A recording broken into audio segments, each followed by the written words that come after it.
Hi guys, been a long time since I did any sort of update I think on the tank, and we're 1 year and 1 month in, and I thought I'd just do one last video, just try and recap everything that we've done over the last 13 months, and yeah, that will be it hopefully.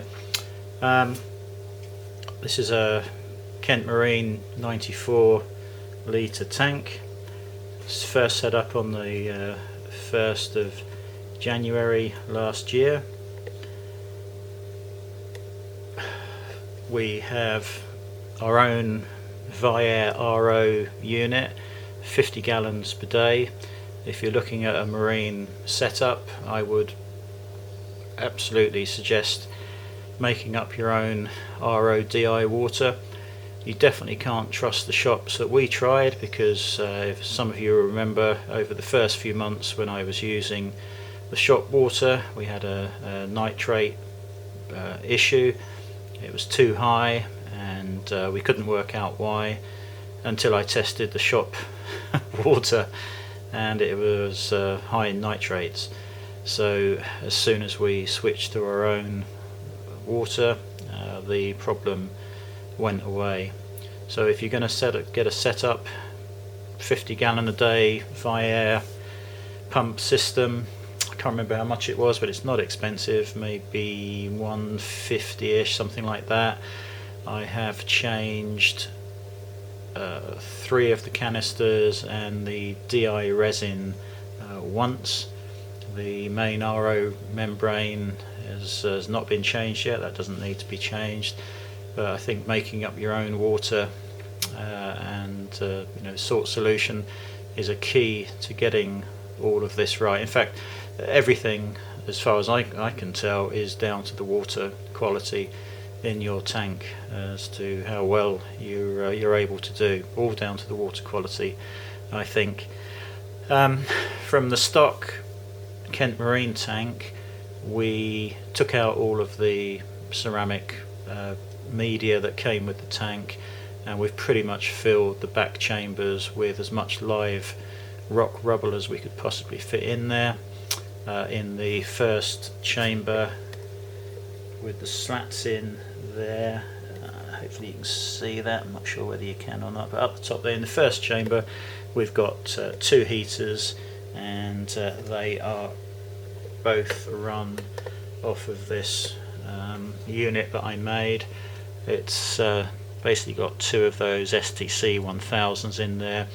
One of them is working all of the time, and obviously that's got over temperature protection on each meter, and if the one that's on all the time fails off, the temperature will drop 2 degrees, and then the other heater will kick in and take over. So we've got a sort of backup system with obviously the thermostatic protection in the heaters, but we've also got a backup protection over temperature and under temperature in those STC 1000s. Not necessary, but it's worked well for me. Stability of our system is about 1 degree over any 24-hour period. So that was the first chamber. Second chamber just has the rock rubble, the original black sponge, and the black sponge has over the top of it some filter floss. We just buy a sheet from our local shop, split the sheet up into 2 or 3 pieces, and then cut it to bigger than the top of the black filter sponge, and then wrap it over the top, and with everything turned off, I just push the black and the filter floss sponges down into the second chamber, so they are below the weir gate level. In the third chamber, again, rock rubble and a skimmer. It's the Tunzi, is it 9004 or 9002? I forget which one it is, but I've done previous videos on that. So we've got the Tunzi skimmer in there, and in the last chamber we have the original pump with the original return and pipes fitted. We ditched the Kent Marine power head pretty quickly because they're just rubbish. You can get one that's really noisy. Well, in fact, they're all really noisy compared to the ones that I've got in there now. So we've got rid of those pretty quick, and we went for fishstreet.com. I can't even remember the name of it now. Hold on a second. Oh, the Jabo. It's a Jabo is it WP10 with the little controller on the side of the tank. That's pretty much silent. Plenty of different modes. 10-minute off period for feeding, and when you're cleaning the tank and the water levels dropped, for instance. So yeah, I would definitely ditch the original power head. We used quite a lot of live rock, and we added some additional live rock just a number of months ago up the top there, where you can see the large green mushroom toadstool, whichever way around it is. And to start off with, we used live sand. I think all of the stuff we've used has been from Red Sea, so it was the Red Sea live sand. We have a few months ago topped up with this more sort of fine gravelly looking sand in a couple of places, just really because the sand was getting blown around quite a bit, and this slightly heavier stuff doesn't get blown around so much, and it's worked out quite nicely. We have two temperature sensors in there, obviously for the heaters, and I've got on the top there, you'll be able to see that, but one of those is the air temperature just above the water, and the other one is showing the heatsink temperature of the lighting, the LED lights that we fitted. As you'll remember, I did a number of modifications on the hood lights, but really my advice would be, if you can afford it, go out and buy a max spec Razor LED light, rip everything out of the hood, and cable ties rather, straight into the hood with no problems. I have modified the lid slightly by cutting out a section from the flap, and we've got 3 fans, very quiet running fans, and they're on a timer to coincide with the max spec Razor coming on. The difference between the stock lighting and the max spec Razor is, well, it's astonishing, frankly. A couple of days after installing that, some of the things in the tank just were doing weird things that we'd never seen before, inflating and doing all sorts of odd things, and of course that's what they should have been doing all along, but the lighting was just not up to the task. So yeah, I couldn't recommend the LED lighting high enough. I mean, okay, this is really adding to the overall cost, but again, this isn't I don't think this is a hobby that if you haven't got some money to spare you should be doing, really, because you won't get the best performance out of everything. Yeah, so live rock, everything's been doing fine. You'll remember the pulsing Xenia we had problems with originally. We just ended up with 2 or 3 sort of barely alive patches. Well, that's it recovered nicely, and in fact it started to encroach just up there on the right a little bit too much, and it's covering some things, so that's going to have to be pruned back, I think, at some point. Over the last 13 months we have lost a couple of the red-legged crabs. They seem to like to fight each other, despite there being originally lots of different size shells in there for them. So we've lost a few of those.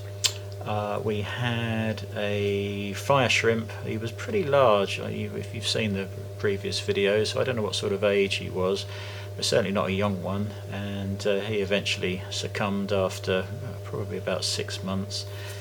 We lost one of the blue chromis that you can see there. Absolutely no idea why or where it went, but just overnight it had gone. Apart from that, we lost our original torch that was at the front here, the one that used to expand, get really huge. Again, no idea, there was nothing wrong with the parameters, just don't know what happened to that. I think everything else has pretty much survived. The feather duster there, you'll recall, disappeared for about 3 weeks. We thought it was dead for sure, focus, and I didn't take it out, and after about 3 weeks it just appeared again. No idea what went on there. This little scolie is doing quite well. I don't know what to do about the little zoas that came with it and around it. I don't really know whether that's causing an issue for it or not. Best thing in the tank is the thing we got for free, which is that tube anemone, the oyster pink and the really lovely green centre. It just, just looks really very nice indeed, and we got that from Kettering Marine Shop. In fact, a lot of the stuff we have got from them over the months. Yeah, so that's that. What else have we done? I have fitted part of an automatic top-up unit. I don't know whether you're going to be able to see these, but there's a float. Where is it? I can't see it myself. Yeah, you'll see a float there, and another one just up there. The water is supplied from a 10 litre Perspex tank with a pump. The intention is to cover that up, I think, at some point, just to keep the light off of it. Since fitting the lights and the fan, the evaporation is actually quite substantial.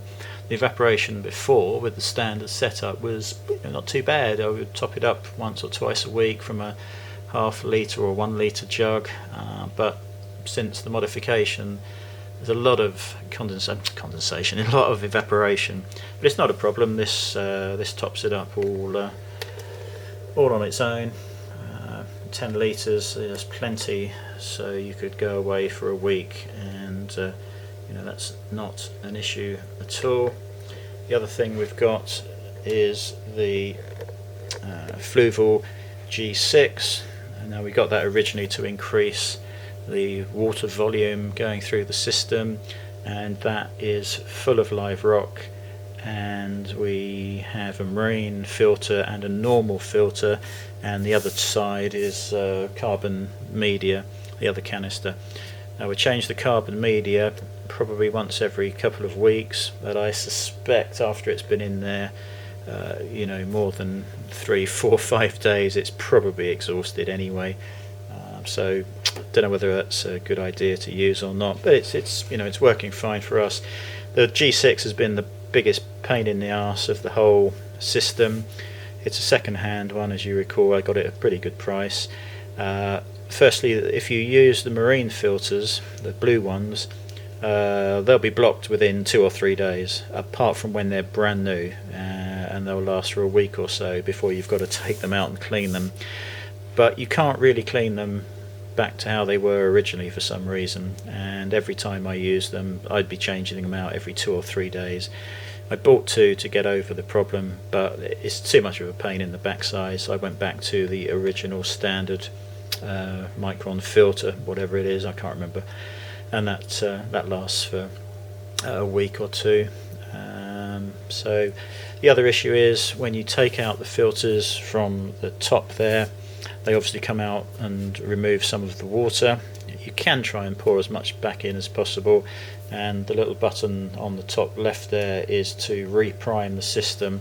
For some reason that's never worked, and what I do is before I pop the filters back in, I just top it up with some mixed salt water, and then pop the filters slowly back in and top up and drop them back in lower and lower, so the water's pretty much full before you go to start it again.